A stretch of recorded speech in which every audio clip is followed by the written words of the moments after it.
Hello guys! Magandang gabi sa inyong lahat. Nandito naman po si Adela Glar Channel. Nako po guys, napakahangin sobra. Ewan ko, magpapalit na ata ng ng weather. Tignan nyo. eh, Kanina yung buko, hindi ko na maintindihan kung buhok pa rin ba to. Hindi ko na maintindihan buko. Basta yun na, tignan nyo yung mga paligid. Sobra.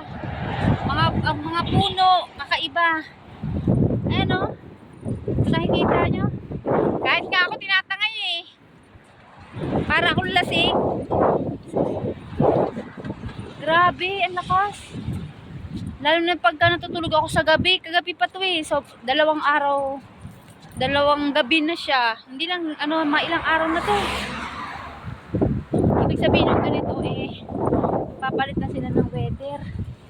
Parang nagsisimula na, parang grabe man eh.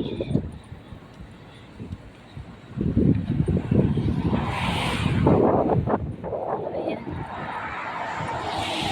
Tapos na po yung ating duty ngayong araw na to.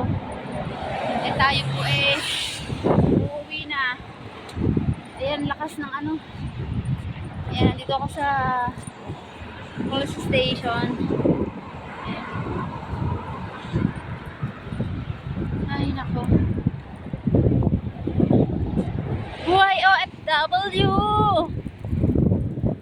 Aray, ang sakit. Medyo sumasabay yung buhangin. Ayan guys, tingnan nyo. Oh. Tingnan nyo yung kahoy. Yung puno. Sumasayaw-sayaw. Siyempre, sasayaw tayo sa malakas ng hangin, di ba? Pero may tsura ko na ito. Para hindi para na ako hindi babae. Ay, Diyos ko dahil. Tayo ay pauwi na. Maglalakadaan tayo doon sa shop ng kapatid ko kasi may uutos ako. Ayan o.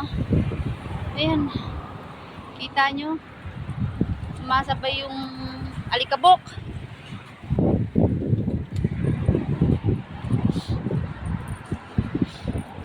Ayan. Sobra yung alikabok. Grabe.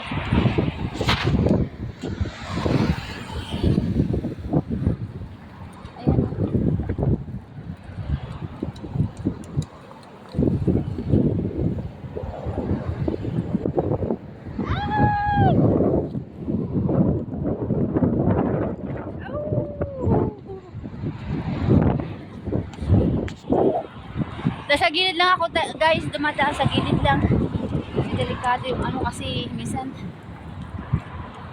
baka tayo madali dun sa gitna. Ano ba naman kung itsura ko? Wala na.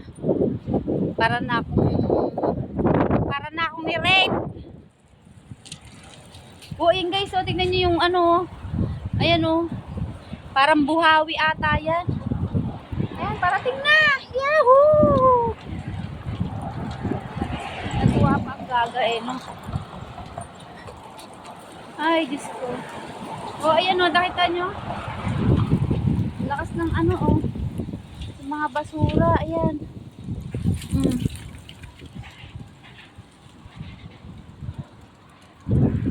Ayan, bye! Bye, thank you for watching. Bye-bye.